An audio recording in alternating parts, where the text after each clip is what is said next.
So I think the best way to think about this is the human brain is effectively allergic to uncertainty. The most useful way to think about the brain is as a pattern detection machine. Hi, and welcome to A Journey Beyond Business as Usual, a series helping you to slow down to speed up. Here, we explore paths beyond business as usual to inspire business leaders, as yourself, to expand your capacities, build better business, and co-create a better future. This is the Journey Beyond Business as Usual. Hello and welcome. I'm Elisabet Lagerstedt, exploring how we might go beyond business as usual. Today I have a special guest with me, and that's Dr. DiGangi, who is a neuroscientist specializing in the brain, emotions, and leadership. An interesting combination indeed. So hi, Julia. Great to have you here. I'm so glad to be here. Thanks for having me in Sweden. Oh, wonderful.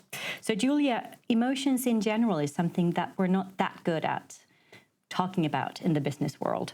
And what we're seeing is also that a lack of vocabulary is a challenge. And there is a quote from someone who said that the limits of my language means the limits of my world, right?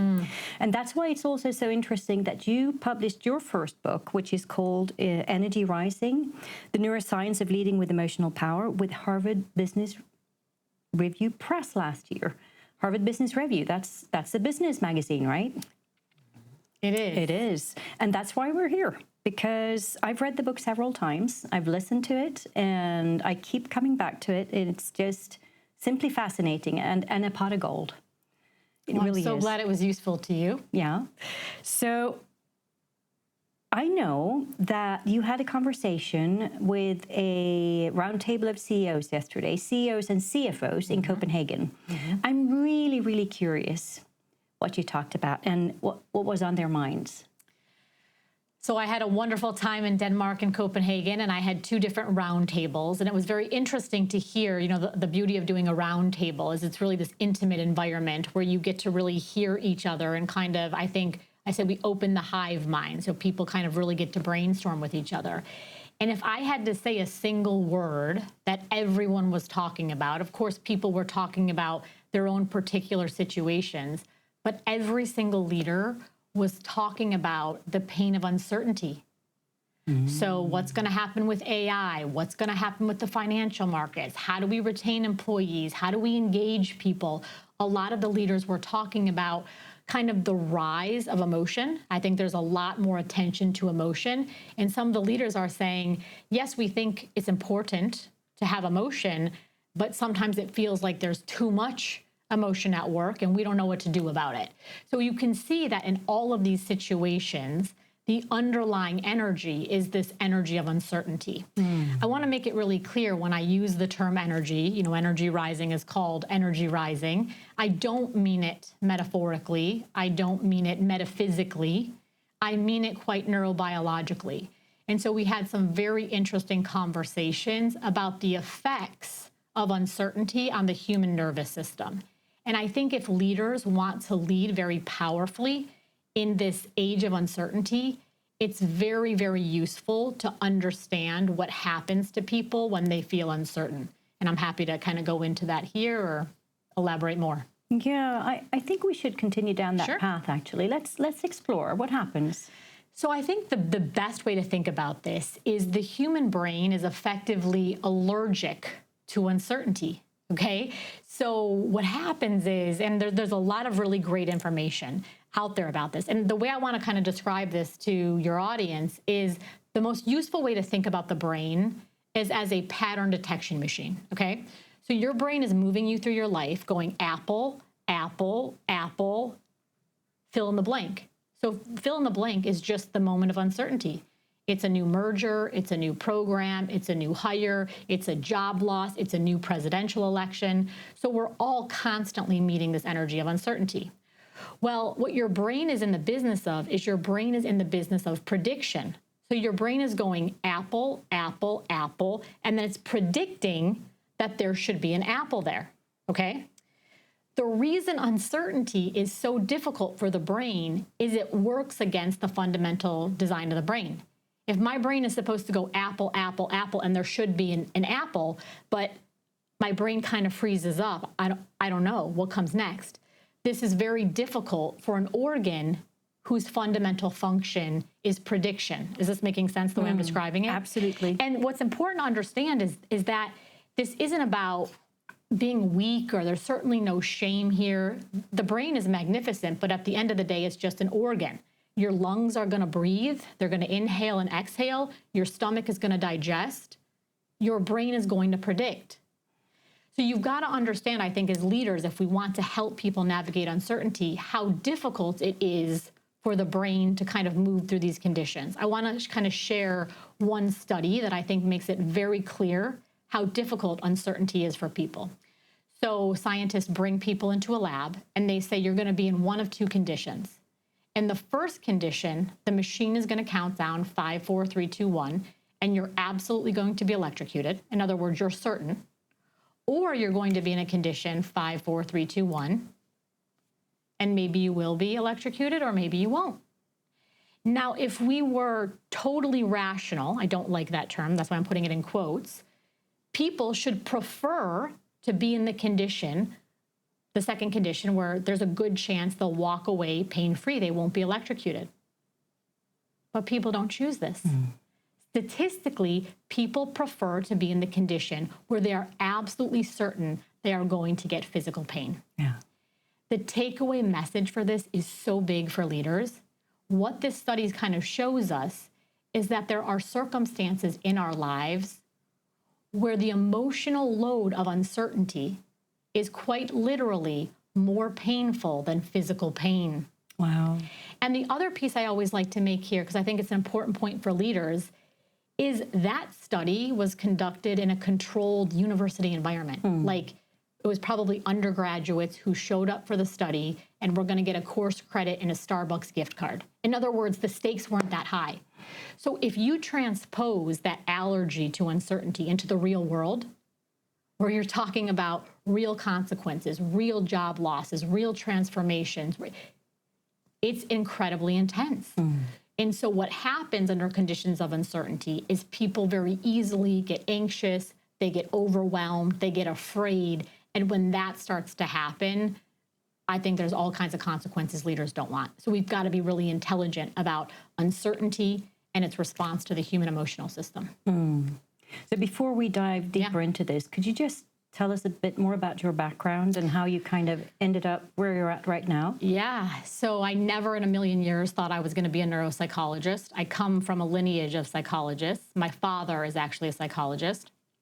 And I just always thought that that was what he did and it wouldn't be what I did. But I was always very interested in these questions of human pain and human resilience. So, I think like a lot of us, we come from adversity in some ways. And so there was a lot of talk in my household in ways that were both direct and indirect about kind of human suffering and human pain. So when it was time for me to start my career, I started my job actually of all places at the White House.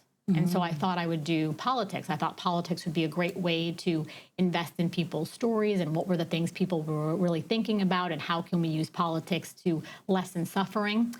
And I think like a lot of people, I think a lot of people will resonate with this. After a while, I got tired of the politics of politics, but remained very interested in policy and advocacy. So I started doing a lot of international development, international humanitarian aid. And so that took me all over the world. And the thing that really struck me was that whether I was in Detroit or whether I was in Chicago or whether I was in Nigeria or whether I was in Latin America, loss always felt like loss. Fear always felt like fear. Rage always felt like rage. Hope always felt like hope. So I became very interested in this question. How could it be that there's all of this diversity, which of course is true, and yet there's so much similarity across the entire globe about the power of emotion? The power of emotion to build communities, to destroy communities, to promote change, to delay change. And so I decided to become a scientist who studies basically the brain, traumatic stress, and resilience. And over time, that evolved into working with leaders because I think leaders have so much influence on the experiences of people's lives. Yeah. Would you like to explore that a bit? Sure. Yeah. So, I think starting my career in U.S. politics, I did presidential campaigns, like I mentioned, at the White House. I think leadership was always kind of something that sort of naturally showed up in my life, just paying attention to leaders and how they were behaving and what was working and what wasn't working. And I always thought, it didn't really occur to me once I left politics that I would naturally come back to working so directly with leaders. Again, I really kind of pursued my studies when I became a neuropsychologist, really looking at stress, anxiety, trauma, and resilience. And then I think, like a lot of us, our lives unfold in unplanned ways. And I actually got a call from a company, and they said, hey, we understand that you're doing some stuff on the neuroscience of stress. Would you be willing to come in and talk to our leaders about how do we help our employees deal with stress? And I said, that's a really interesting question. Yeah. And the talk was well received, and then it just kind of started to grow from there. What really kind of surprised me about the HBR book is I never in a million years thought that I would write a business book. From time to time, I think people are understandably very interested in the brain. And so from time to time, I would get requests to, be on a reality TV show or earthy. And so that's not really my style. So I would always say, thank you, but no thank you. And during the pandemic, Harvard Business Review reached out to me and said, would you be willing to write a book effectively on the neuroscience of leadership and emotion? And I said, absolutely. This was really the idea to speak to some of the world's most powerful people, the world's most influential people, to have an intelligent conversation about emotion, I thought was so meaningful. I think what's happening in the emotional landscape is I think that, first of all, there's been tremendous progress. But I would say there's kind of two main camps of emotion. The first is people who say emotion doesn't matter.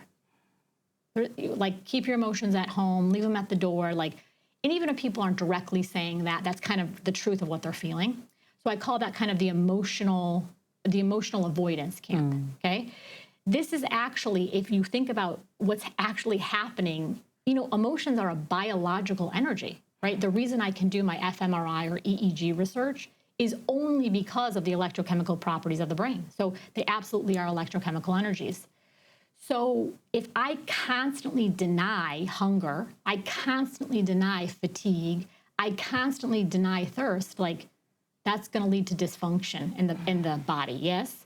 If I'm constantly avoiding or denying emotion, there's going to be a consequence to that, okay? So this is actually chronic emotional avoidance by leaders is a form of nervous system dysregulation. The other side of that coin is I think now more and more people are talking about emotion. And there's sometimes I think people are starting to say there's too much emotion.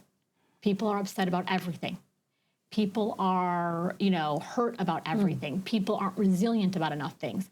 Well, if you think about it, even though the expression looks different, having hyper-emotionality or having hypo-emotionality, they're both dysregulated states of the nervous system, yes?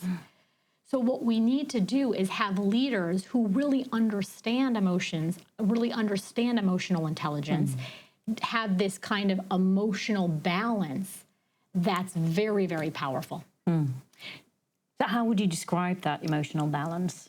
I think in a leader. For the leader, him or herself to have. Yeah. So there's so much to be said about this. I think, I really start off Energy Rising in this way is I think what happens, I think when I was in Denmark, the host of the event that kept saying this was a very useful metaphor that I write about in the book, so I'll use it here. A very good way to think about the human experience is we have three energetic engines that drive us. The first is an engine of behaving, like it takes energy to behave in the world, yes? An energy of thinking. We all know that thinking takes energy, and an energy of feeling. What happens is, imagine I was gonna build, I don't know, like a big aircraft, and I said, I have a really great idea.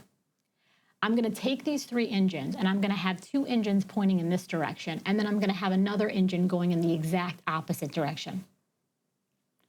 I'm not an engineer, and I would say that would be a terrible idea. It sounds very, very ineffective. Like you're not going to really make any progress. You're going to burn a lot of energy and not really go anywhere. So in another context, we clearly see why the math on that makes no sense. But what a lot of us are doing, if we really introspect, is we start to see, this is very interesting. I'm thinking or feeling in this direction and behaving in the exact opposite direction. So for example, I'm in a meeting and I'm thinking to myself, that sounds like a terrible idea. But then I open my mouth and I say, that sounds like a great idea. Or I'm feeling very exhausted and I'm feeling like I've had enough and I'm feeling like it's time to say no. What do? I say, oh, sure, I'll do that, right? And so can we do that one time? Can we do that 10 times? Can we do that 100? Absolutely. Human beings are naturally very resilient. But one of the things I think is very interesting for leaders to understand is we kind of know that chronic stress tends to be worse for the biology than acute stress. So if I'm consistently ignoring the feeling system, the feeling engine in my body and behaving in the exact opposite direction, people love to say emotions are so confusing. Emotions are not confusing. They're a very simple, primitive language. What ends up happening is very mathematical. So if I am driving in this way and driving in that way, over time, I'm going to feel, and I think a lot of leaders are going to recognize these words, burnt out, fatigued, uninspired, unmotivated, disengaged. This is the very logical behavioral consequence of long-term avoidance of the energy of emotion. Yeah. So I have something I'm really curious on, and that's the concept of triggers. So when I speak to clients, just saying the word trigger, most people know exactly what I mean. Yeah. Can you describe what happens? What is a trigger? And where does it come from? And why does it matter? Yes. Well, I think it matters so much. I think that this is a very counterintuitive premise, but I think I know it already resonates with you because I think there's so much similarities in the work that we do. I believe that our triggers are the path to our power. So most people spend their entire lives trying to avoid things that trigger them. And it's actually the trigger, learning how to intelligently work with the trigger, that unequivocally makes me more powerful. In fact, I initially wanted to call energy rising from pain to power, because I think when we understand how to work with things that make us feel uncomfortable, it actually expands our power. A trigger is, if you think about what, and if you really kind of, again, reflect on your own experiences, what you will see is a trigger is a feeling about something that I cannot tolerate. I feel like I really can't be around this person. I feel like I really can't express this idea because why? Because I'm afraid that people will misunderstand me. Okay, well, what's the problem with people misunderstanding me? If you stay with it long enough, you'll see I'm afraid that I'll be rejected. I'm afraid that I'll have to feel my own feelings of humiliation or embarrassment or whatever, right? I can't get on that stage because it makes me too anxious, okay? So in those moments when the body gives that resistance, what I call that is that energetic line where, I don't know if you guys have this here in Sweden, but in the US we have invisible electrical dog fences. Yeah, no, we normally don't use it. Okay, but I like the metaphor because what happens is we get close to our trigger, we start to feel this like zzz. There's kind of a sensation in our body like do not proceed. But as leaders, what I think we fundamentally want to do is keep increasing our energetic capacity. Well, the trigger is the line between where I currently am and the expansion that I intellectually say that I want. Of course, I want to be able to be more transparent. Of course, I want to be able to be more innovative. Of course, I want to be more empathic. Of course, I want to be more collaborative. Of course, I want to be more adventurous or tolerant to uncertainty. Well, the line is entirely emotional. So my ability I'm happy to be, for example, collaborative with you. Until what? Until the moment I get triggered. And all trigger means is at that moment in time, the nervous system is so activated, my thinking abilities kind of go offline. But what I think is such a relieving and such an empowering message is no one is ever confused about how to get physically stronger. If I can only lift 5 pounds today, the only way for me to be able to lift 20 pounds is to work through 7 pounds and then 10 pounds and then 15 pounds. And when I'm actually working through the increasing resistance, my body is quite literally going to shake. Mm-hmm. Now, most of us who work out, we don't think it feels great when we're shaking, but we actually, there's something satisfying about it because it's the clearest evidence that we're getting stronger and stronger. In other words, our physical capacity is increasing. The same exact thing happens on the emotional power, the emotional strength side. Mm. The more I put myself in situations that make me shake, if I'm able to commit to it and understand what's actually happening to my physiology, the consequence, the outcome of that is going to be my increasing power. I wrote the New Year's essay in the Wall Street Journal that came out, I believe, on January 1st of this year. And one of the points that I made in the essay, which is I think why they decided to run the essay, is it's so important for leaders to understand the difference between danger and dislike. Mm-hmm.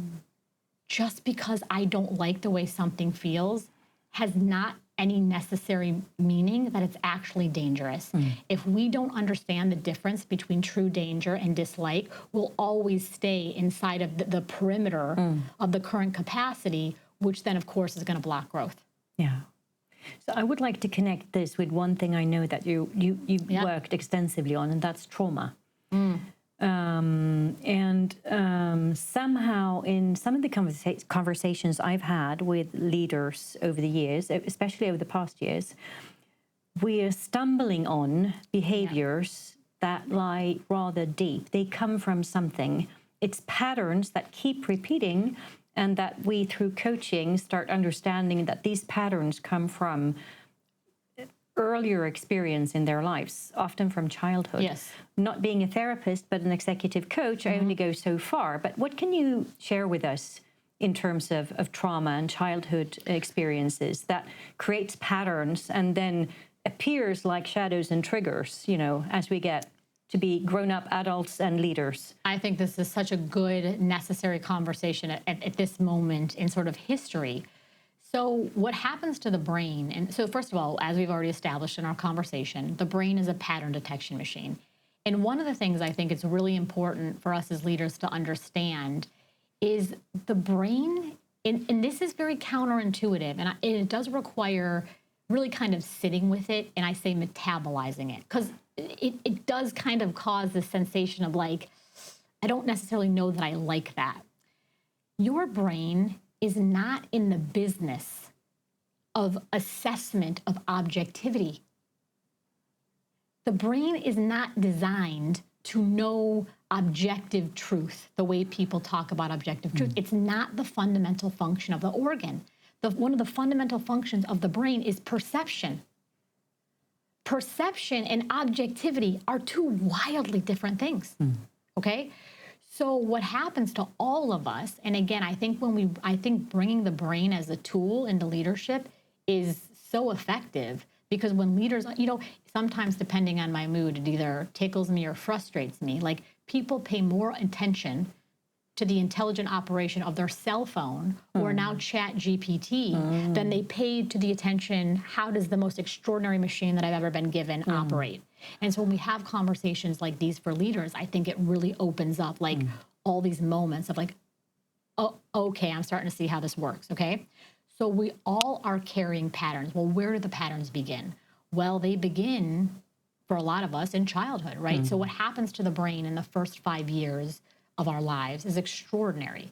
In the earliest years of our lives, the brain is creating more than 1 million neural connections each minute, okay? So, and the thing that we don't have in ages 0 through 5 is we don't really have linear language, okay?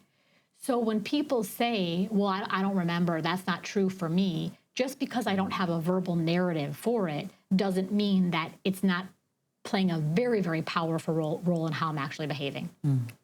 What I'll see with what happens with leaders all the time is I will have a pattern inside of me. So I was speaking with a leader recently, and this leader said to me, I had a lot of horrible things that have happened to me. And he said, I just realized like I was going to be a really resilient person. And every time something, and he's talking about early life, I just kept saying, get up, get up. And I was able to keep getting up. So on one hand, and this leader I thought was extraordinarily insightful, was saying, I know like I am just going to push through walls. And it has been so helpful for me in some ways in my life. And in other ways, it is my biggest weakness because I'm always pushing and I'm always pushing and I'm always pushing. And the thing is, when relationship becomes increasingly important to our own success as leaders, the strategy of push, push, push, push, push is going to have diminishing returns, especially when you're in the room with other leaders. Other leaders are not going to stand for being pushed around. So I think the question there is, how can I take these early childhood behaviors that I learned about always striving and always pushing and running through walls, and how do I really start to examine myself and say, because I think the hardest thing for all of us is the dynamism. Like if it was just every time I say X, X, X, X, X, that's very easy. But if sometimes I'm supposed to say X, and sometimes I'm supposed to say 23, and sometimes I'm supposed to say 14. I have to be able to have that cognitive flexibility to know when to use the skill and when to turn it off. So I want to dig a bit deeper here, thinking about the conversations I've had myself. So going back to trauma per definition, how would you define it? How would I define trauma? Yeah, because I know you've worked with veterans, for instance. Yes. So how would you explain trauma? Yes, great question. So I've done a lot of trauma work. That's kind of my core expertise is around trauma and PTSD. So if the brain is a pattern detection machine, so apple, apple, apple, apple, the best definition I can give for sort of the neuropsychology of trauma is a violent shattering of the pattern. So I'll just use a simple example. So imagine I live in a relatively safe neighborhood, and every night I go out and get my mail, no problem.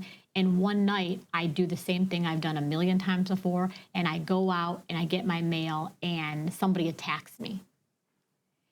That has been a violent, shocking shattering of the pattern. So the brain, and the thing about trauma, it's been very wonderful to watch the well-being, mental health conversation rise on the planet. I say, depending on how you want to look at it, I've been paying attention to it for 20 years, or I've been paying attention to it for 40 years, right? Because I really started learning about psychology from my father in my childhood. The piece I do think is missing about the trauma conversation that I think is so important is, in order for something to be traumatizing, it must be overwhelmingly confusing. If it made sense, it's not trauma. So I work with all kinds of trauma. I work with death. I work with infidelity. Let's take infidelity, betrayal trauma. And I'll give an example in the corporate environment, and I'll give an example in the marital environment. It's like if my spouse cheats on me, there's this feeling of like, I don't understand how this, I can't make it make sense. It doesn't make sense. I think to a lesser degree, but still incredibly painful, is when people, for example, are laid off from their job. Like, I've given you all of this energy, all of this commitment, all of this labor, all of this loyalty and now you weren't, it's just this kind of shocking disruption to the pattern. So I think, so then people will say to me, do you want me to stop there, or do you want me to? Go ahead. Okay. Yeah, very interesting. So obviously, I don't think there's a single human being on the planet who thinks life is easy. So unexpected things are going to happen. So I think leaders are saying to me, okay, I'm understanding why, I'm actually really deepening my understanding of how profound uncertainty is to the brain. What do I do about it? And what tends to happen, and this is why I love having conversations like these, is a lot of times what leaders think is they then think, I have to meet uncertainty with certainty. Okay? So, oh God, uncertainty is going to be really bad for my people. We're going through some volatility. Things are unpredictable. I need to meet it with certainty. This is not the answer. And in fact, what a lot of leaders make, I think, a core error in is they start to think, I need to have the perfect answer. I need to have the perfect solution. I need to be in control. Thank you. Thank you. And what this leads to is actually a disintegration of the very relationship they're trying to protect. The answer to uncertainty is not certainty. The answer to uncertainty is connection. So I'll give you a quick example. So there were two CEOs. This was during the pandemic. In a lot of ways, the organizations were pretty structurally similar. One leadership team would not communicate with their people. And the reason they wouldn't communicate with their people wasn't because they were horrible people who wanted their people to suffer in silence, but they kept saying, we don't know what to say. And we're not going to say anything until we know what to say. But let's take this back to the brain. So everyone, at this point in the pandemic, nobody knew if people were coming, or it was just a mess, right? So what happens is if the brain goes apple, apple, apple, and I expect there's going to be an apple, in other words, I expect my leadership to communicate with me, and there's no apple, I can hold that posture for a very short period of time before the brain's vigilance networks kind of fire up and say, this is very dangerous. This is very, very dangerous. Right? Because the brain's number one function, of course, is survival. So it's going to pull the blank space not towards neutrality or positivity, but it's going to pull it towards negativity. And so I start to say, oh, they're trying to save their own butts. Oh, they're going to lay us off. So I then, as the staff, start to come up with fearful interpretations. You fill the gaps, correct, fill the blanks. In a defensive posture, yes? So this other organization, it was it's so simple, but it was so brilliant. The CEO was getting on, basically having Zoom calls every 3 days saying, I'm just here to say, I don't know. I don't know what's going on, but I want you to know I'm here for you. I'm with you in the confusion. I'm going to come back again in 72 hours, even if it's only to say, I still don't know. So when the staff was like, people don't need perfection. People need connection. And so when they saw, like, okay, she's here with us and we believe she doesn't know, like we could feel her energy. Employee engagement scores, they didn't go up, but they stayed stable. Whereas in the first organization, employee engagement scores really tanked. So I think that's such a great example of how what people really need to calm their nervous system when things are uncertain is human connection. Yeah. Clarity and human connection, not perfection. Lovely.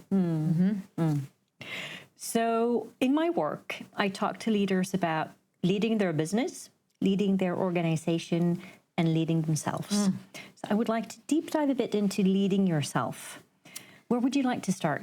I would like to start here, as I think the most powerful form of leadership on the planet is my ability to lead myself. And I don't just say that because I think it sounds cool and it sounds powerful. I think when we really start to understand the neurology of leadership, we really start to see how absolutely essential this is. So, one of the things is when I was asked to write this book, I really wanted it to be a contribution. And I think there's been a brilliant things written about leadership. I Googled how many books are on Amazon. And I think there was like almost 70,000 books with the word leadership in the title. Amazing. So that doesn't even include books that are about leadership that don't, right? So I think there's just been a ton of stuff written. And I was like, well, what is the piece that the brain can really contribute?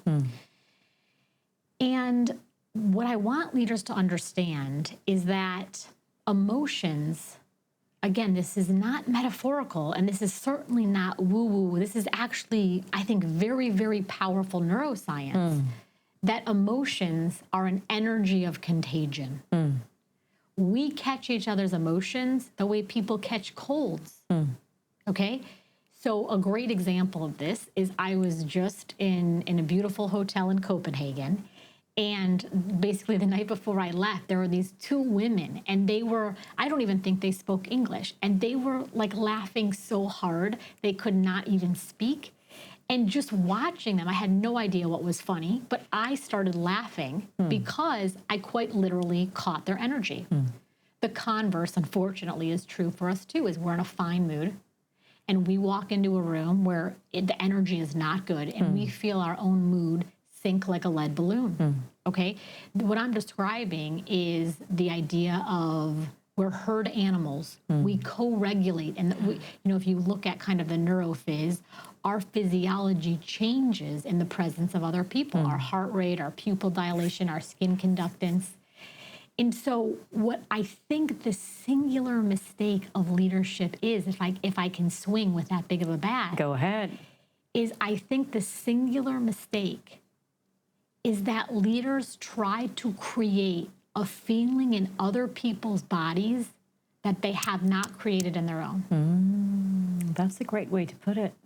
So I would say, one of the biggest things I'm asked to help leaders with is how do we promote employee engagement? So they're talking about things like engagement, motivation, inspiration. So how do I get these people to feel motivated? How do I get them to be inspired? How do I get them to be engaged?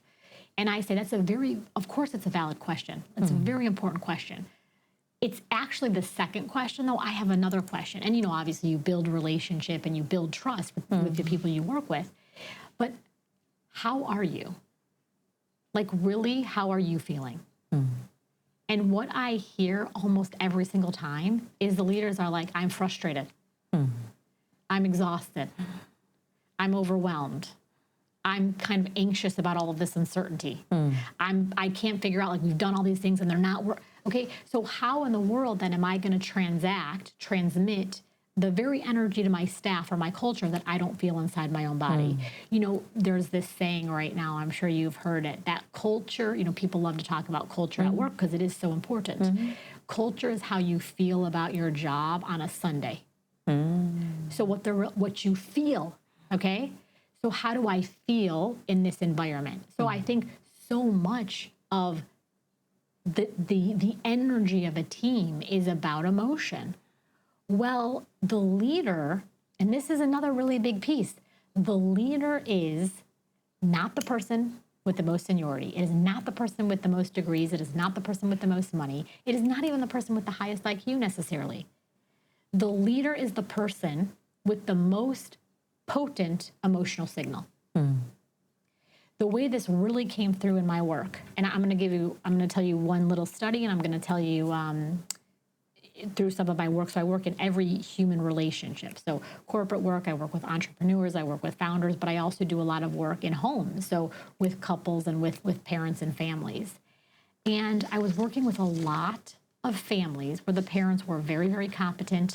They were very well read. They had read all the parenting books. And let's say they had a lot of kids. So let's say they had more than one. So let's say they had 3 kids.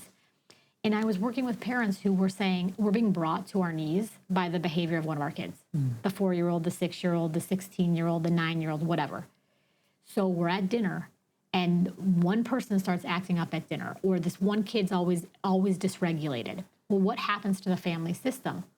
The whole family system starts to drop to the dysregulation of the very child we're saying we want that child to stop that kind of energy in the household. So what's happening is instead of the child calibrating to the calm, powerful parents, what's happening is the entire family system is dropping and calibrating to the most powerful emotional signal. You see this? Absolutely. So let me give you another kind of, I think this study was conducted in Australia. So basically there was a study, they brought a bunch of people in and they said, we're going to have you do a really simple cognitive task, like build a tower or, do a simple like math problem. And there was a plant in the study, like a Confederate, someone who was part of the research team. And his job was just to be super obnoxious. So his job was just to like demean people or be obnoxious or say how this was so stupid or tell people how their ideas were wrong. And what happened in every single group except one is this guy's energy dysregulated the whole group that they weren't even able to perform the task. Wow. So what happens a lot of times in teams is because we are emotional animals, we're quite literally wired for emotion. Until we have powerful conversations like we're having now, it's very easy to gravitate towards the very energy you're saying, I don't want to be like. The problem with gravitating and giving all of my attention and all of my energy and all of my thinking and my drive home, I'm stewing about the very thing I don't want to be like, is I'm creating more of the very thing I'm saying I don't want to be like. So what leaders have got to understand in this idea of self-leadership is before I can create a feeling of inspiration or trust, I've got to ask myself very honestly, and I think it's wonderful to do it, with coaches, it's such a powerful thing, is where in my life am I untrusting? In what ways in my own life am I unmotivated? A very big one I see is leaders want, especially in this age of like low retention and employee engagement, this is a big issue in the US and even with a lot of the CEOs I met with here, is I need more commitment from you. I need more commitment. But when I sit with these leaders, what I really hear is pretty deep ambivalence or uncertainty inside of themselves.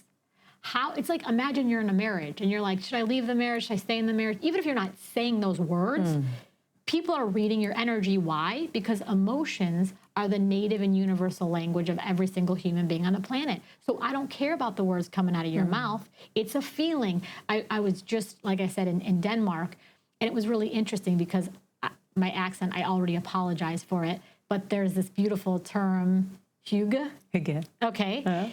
And my friend and I were going into different stores and everybody had a different definition. So the words that people were saying were different, but I think what they were describing was a very similar underlying emotional energy. So it doesn't matter if I say, I really trust you, I'm really committed. It matters the true energy that's inside of my body. Oh, this is magic. I really, really love this. So I'm thinking about that, and that makes total sense to thinking about sending ripples,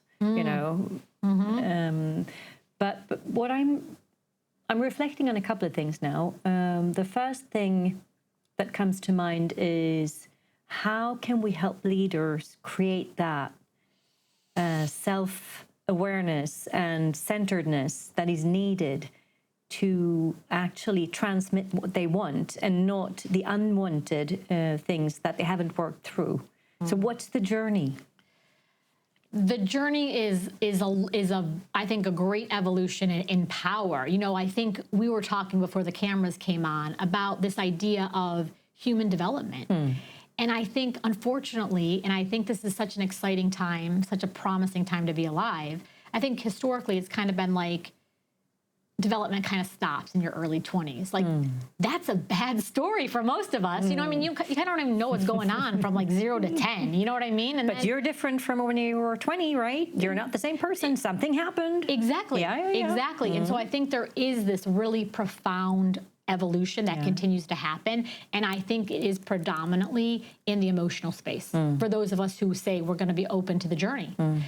And so, I think what can leaders do is there's a lot of tools. I'm going to talk about something I call build your power pattern. Okay. So there's, I think, really two of the most, let's go back to this idea of uncertainty. So when I'm able to find safe connection, this helps me calm my nervous system when I'm feeling anxious in this energy of uncertainty. But if I'm a leader, oftentimes everybody's looking at me to calm them down. So who am I supposed to be? So it is true that connection is the opposite of uncertainty. But here is another thing that is the opposite of uncertainty. And this is so important for leaders. The opposite of uncertainty is identity. Nature is always talking to us in a language of twos. There's a night and a day, there's a summer and there's a winter, there's an up and a down, there's an external reality and there's an inner reality. Identity is the foil to situation. So and I'll give some examples that I think are going to make this very clear. When the external world starts to get more and more uncertain, who do I say that I am? I was on a podcast recently with a Navy SEAL, and we were talking about these ideas of leadership and emotion and emotional pain and emotional power. And he said, this reminds me of a saying we have in the Navy SEALs, that anybody can be a frogman on a sunny day. Yeah. So anybody can be a leader when everybody's cooperating, when the things are working, when things feel stable, okay? But if I really want to be an influential leader, a powerful leader, a values-driven leader, a transformational leader, I need to be able to answer the question, who am I when the situation will not cooperate, when people misunderstand me, when things are unknown, when people disappoint me, when things break down? If I don't have an answer to that question, again, I say there's an emotional math to my work. You can see if I don't have an answer to that question, nothing is going to moor me. I'm going to be tethered to nothing. And then my likelihood of getting reactive. I like to play with language. I love how you started our conversation by saying language really shapes our thinking. I think the opposite of reactivity, a great semantic kind of counterpart to this, the opposite of reactivity is identity. Because I'm never going to be a person who doesn't get triggered. My only hope is to say, gosh, that is annoying, but you know what's more powerful than this annoyance? Who I say that I am. So I think this idea of, and I think one of the true challenges for leaders is, so we ask our leaders for so much external attention. So they're always being called to the external world. This crisis or this problem or this meeting or this thing. So do they really have protected space? And you don't even need a lot of time. You just need quality time to develop this thing of, who do I really say that I am? Yeah. And I'll share with you my power pattern. And every time that I say my power pattern, it always makes me a little bit anxious.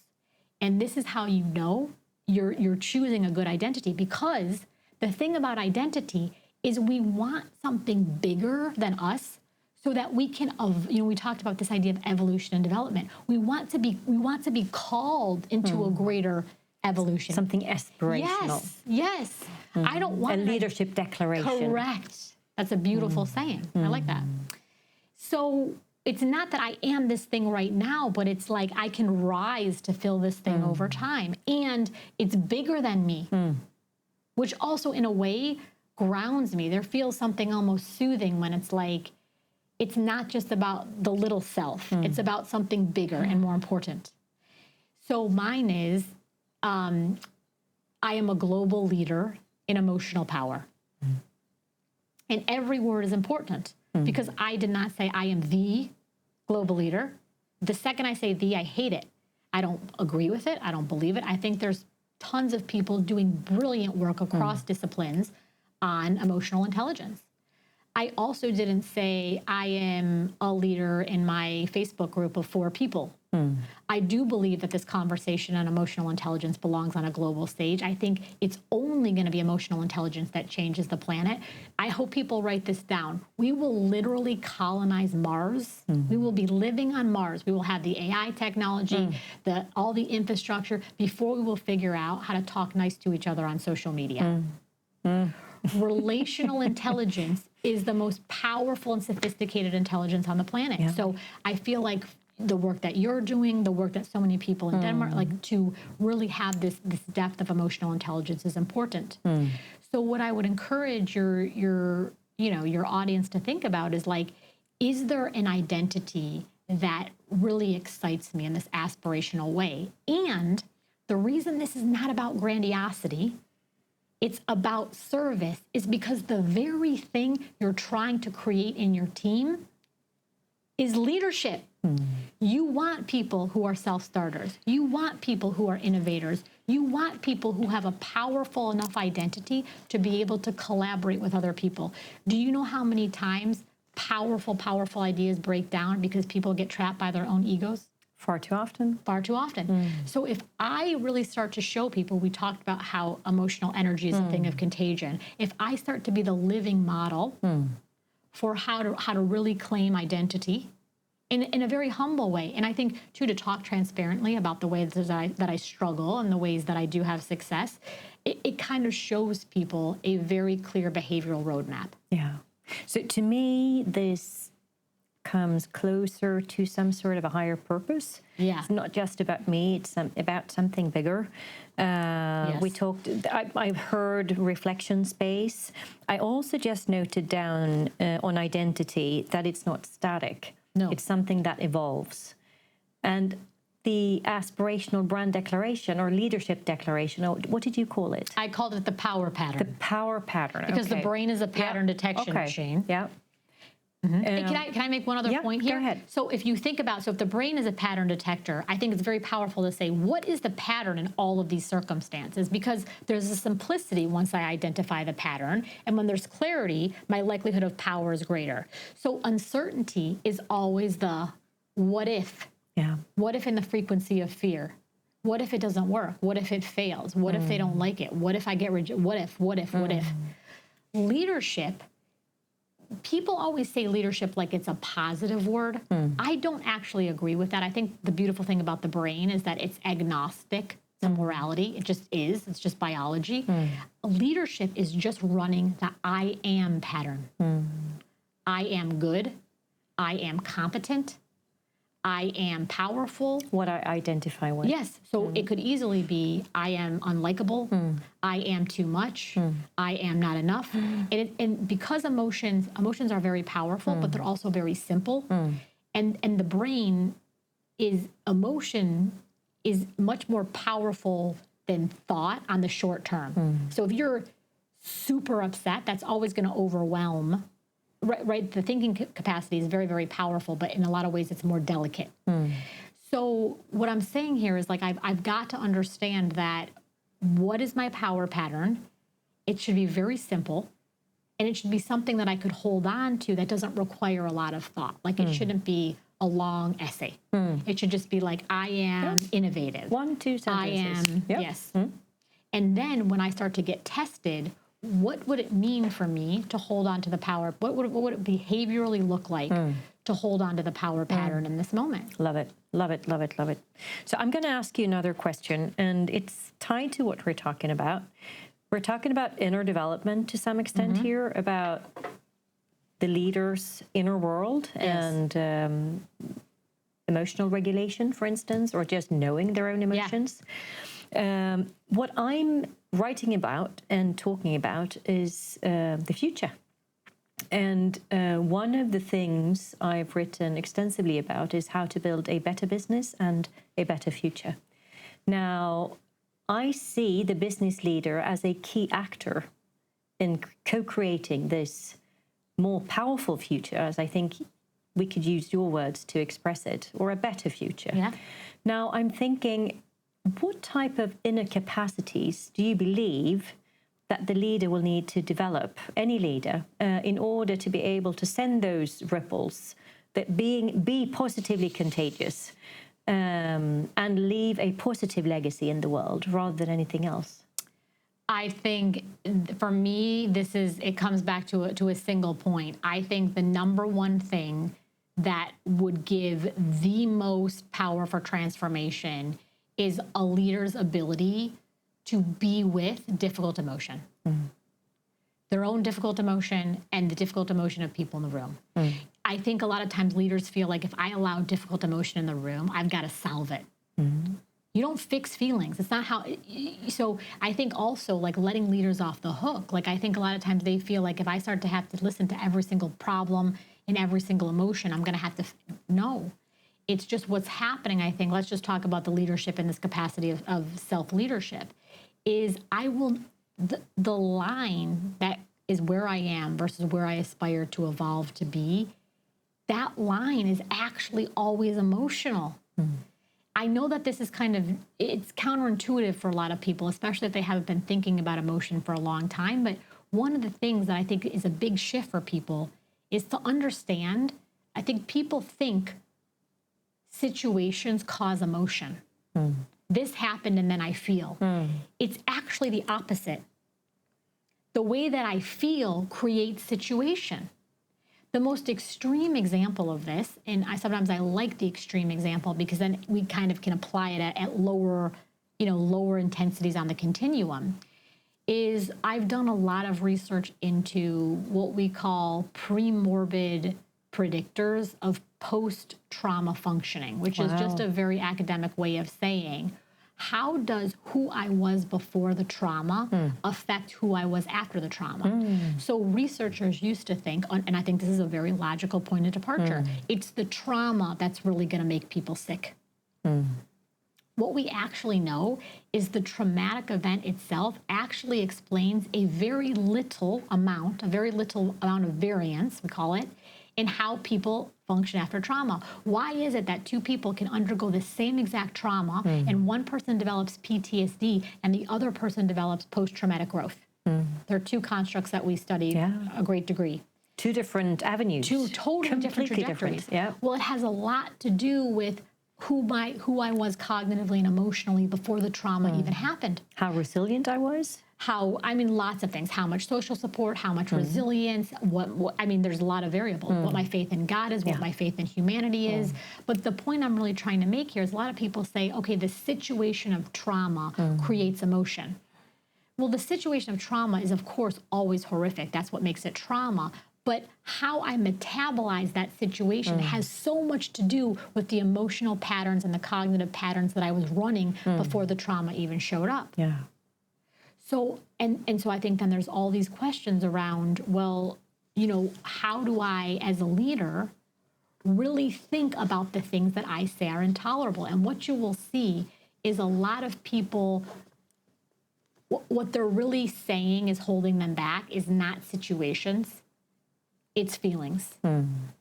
It's if you allow, and this takes a lot of vulnerability and courage on behalf of the leader, but if I really allow myself to go deep, what you will start to see is fear, and most specifically, fear of humiliation. Yeah. Fear that I'm going to make a mistake, fear that I'm going to be misunderstood, fear that I'm going to be rejected, fear that I'm going to look stupid. I work with some of the world's most powerful leaders, and it would blow your mind because they're I'm thinking of someone who is incredibly senior in one of the largest tech companies in the world. And he reports directly to the CEO. He comes off as very gruff. He kind of comes off as very aggressive. In fact, a lot of his staff feedback is like, could he please tone it down? He seems like too confident. What we're talking about behind closed doors is he's like, I lock up around my counterparts and reporting to the CEO. And what we're starting to find out is, it goes back always to childhood, that this person had they believed that their father loved them, but it was a very difficult relationship. And this person always felt like he was going to be criticized by his father, okay? So now the dynamic gets transferred in an unconscious but still very, very powerful way. That when I'm in another where there's a more powerful person than me, I can't make a mistake. I can't make a mistake. I can't make a mistake. Why? Because there's this sensation. There's no rationality, and people know this. They're like, even if I say something stupid, like it's not the end of the world, but the emotional system locks up and says, I can't do it. And so you need to be able to train the emotional system to start to tolerate what it previously told you was intolerable. Yeah. This is what I call shadow. Yeah. So something that shows up today, we don't really, actually, it's not conscious, it's unconscious. And it triggers something, and it somehow makes us not utilize the capacity we actually can access normally. Correct. I think it's hugely interesting and amazing work. So important. Yeah, yeah. And I think, too, it's like, are people going to be brave enough to bring this more into the mainstream?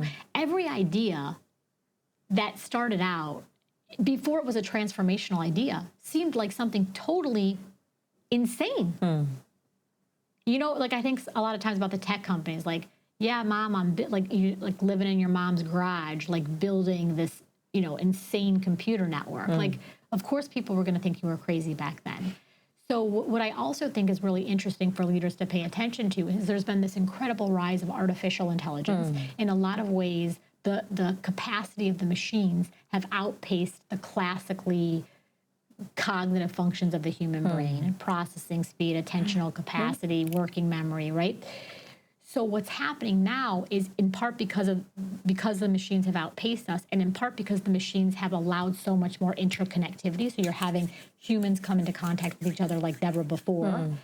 There's starting to be all of this pressure on human emotional and relational systems. So this is why you're starting to see the rise of emotion. Well, how does anything evolve? It evolves when there's pressure on the system. So I understand that this is a difficult moment in emotion. Like, I think people are saying, is there too much emotion on the planet? Everybody seems hysterical. Everyone's freaking out. But I believe it's going to be the leaders who understand the power of emotion that will become the most powerful leaders on the planet. Now, I think this is brilliant. So this brings us to the concept of the VUCA world, meaning it's volatile, uncertain, complex, and ambiguous. And we're in times of massive change in so many ways. So if we could kind of wrap this up with an advice to the leader dealing with this complexity, volatility, uncertainty, and ambiguity, what would that be? My advice would be to summarize precisely what we have been talking about, is that you really have two paths. If the external world is getting increasingly uncertain, increasingly volatile, increasingly unpredictable, you really only have two options. Even right there, I feel like it feels like a little bit of a relief. Like, okay, I don't have a million options, I have two. I either try to exert more and more and more control over the external world. Which doesn't work. Well, I think you should just, I always say knock on it, like run it through your own calculus. Are you experiencing diminishing returns? And a lot of the leaders that I work with are saying there aren't more hours in the day. There aren't more like things I can do. There aren't more ways to work. There aren't more ways to communicate. There aren't more ways to, so can I do a little bit more of that? Yes, certainly, right? There's not gonna ever be a monolithic solution. But then I start to say, okay, if control over the external world has not delivered me, there's only one other place to go, inside. And the answer is identity.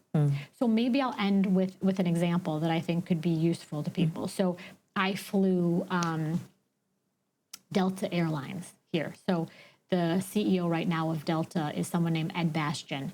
And during the pandemic, which I don't think there has been a period of more uncertainty and instability in modern times than that, right? The whole world is freaking out. He is the only CEO of any major airline that refuses to furlough a single person.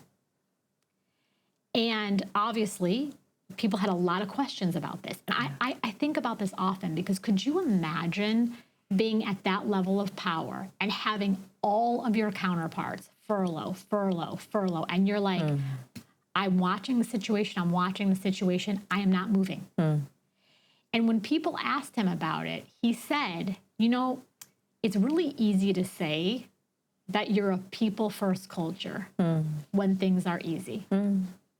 But the only way you're going to tell if you're a people-first culture is when hard things show up.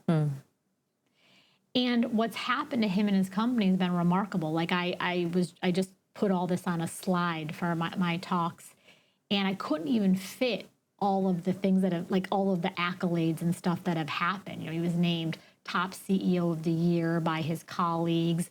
I think one of the most powerful things is Delta controls only 20% of the U.S. market, but takes 40% of the profits. Wow. It's constantly rated as one of the best places to work. He has his employees. He's just a very well-respected CEO. And to be a well-respected CEO of such a large company just speaks to how powerful his identity is and how authentic he is in that identity.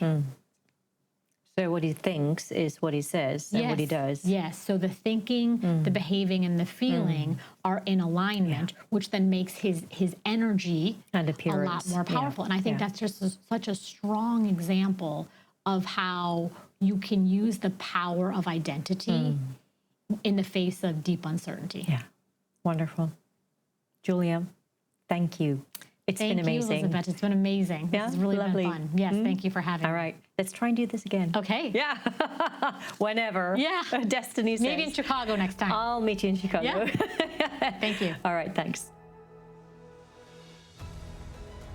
Visit elisabetlagestedt.com to continue your journey. There, we explore paths beyond business as usual to inspire business leaders as yourself to expand your capacities, build better business, and co-create a better future. You can also sign up for the newsletter to learn more. Thanks for being part of the journey beyond business as usual. If you found this interesting, please share it. Thank you.